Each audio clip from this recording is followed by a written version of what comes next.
Le grand rendez-vous européen avec les Échos et CNews. Moi, je suis engagée en politique, pas pour gagner ma vie, mais je gagne ma vie. Moi, je ne suis pas une rentière, je ne suis pas une héritière. Tout ce que j'ai obtenu dans la vie, c'est le fruit de mon travail, y compris, et je vais vous le dire, et vous le savez, Monsieur Darmon, parce que rappelez-vous, vous aviez même fait un petit livre pas très sympathique me concernant. Voilà, ça c'est fait. Voilà, ça c'est fait, sur lequel d'ailleurs vous vous êtes excusé, parce que beaucoup de choses étaient fausses et des mensonges indiqués dans cet ouvrage. Les choses. Ça, voilà. Mais non, mais c'est pas parce le sujet, que c'est toujours le truc sulfureux. C'est-à-dire que quand vous n'êtes pas du sérail, c'est sulfureux. Moi, je travaille. Non, en l'occurrence, je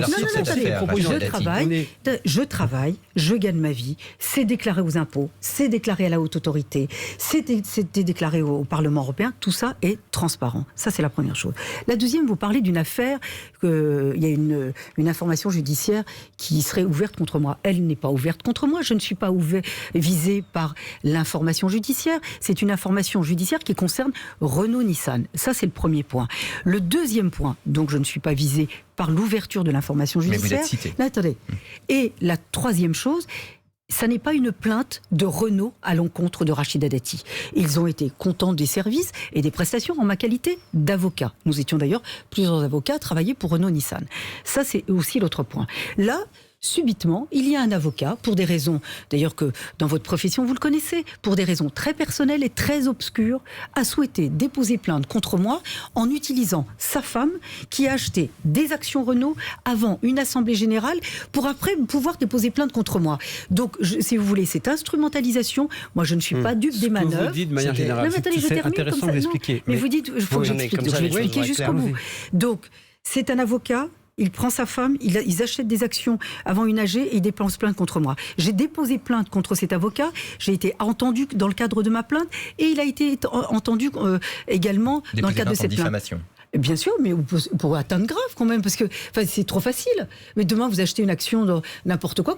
J'achète une action européenne et je dépose plainte contre vous. Voilà. Et je nuis à votre carrière.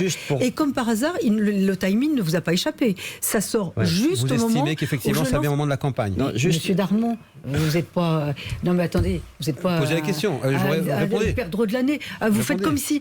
Non, vous savez, tout le monde ne connaît pas la politique. Je ne pense pas qu'à moi. Tout le monde ne connaît pas la politique. Vous êtes écouté par beaucoup de monde. Monsieur Darmon, on veut comprendre. Monsieur Darmon, je ne veux pas être désagréable avec vous. Non, vous allez l'être, je sens. À quel moment vous aviez sorti le livre qui était à charge contre moi, que vous avez écrit avec un de vos collègues? À quel moment vous l'avez sorti? À un moment d'une échéance, quand il fallait que je sorte du gouvernement, comme par hasard. Et en disant que vous seriez très longtemps encore en politique, dont acte. Donc, l'idée, c'est que sur lequel vous attaquez violemment ma vie privée. Voilà. Il faut absolument, aujourd'hui, justement, parce que pour tous ceux qui vous écoutent, continuer à vous expliquer. Donc, vous dites, c'est instrumentalisé par ça sort toujours au bon moment. Voilà. Mais je ne suis pas dupe de ça. Et d'ailleurs, certains, y compris à Paris, j'en leur en aurais parlé cette semaine en disant qu'il faut qu'ils arrêtent.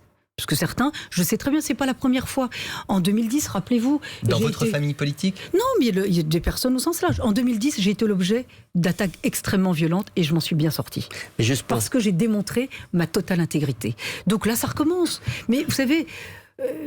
ce que les gens ne comprennent pas, pour certains, ce qu'ils n'ont pas compris, c'est que mes ressorts ne sont pas les leurs, ils ne les connaissent pas.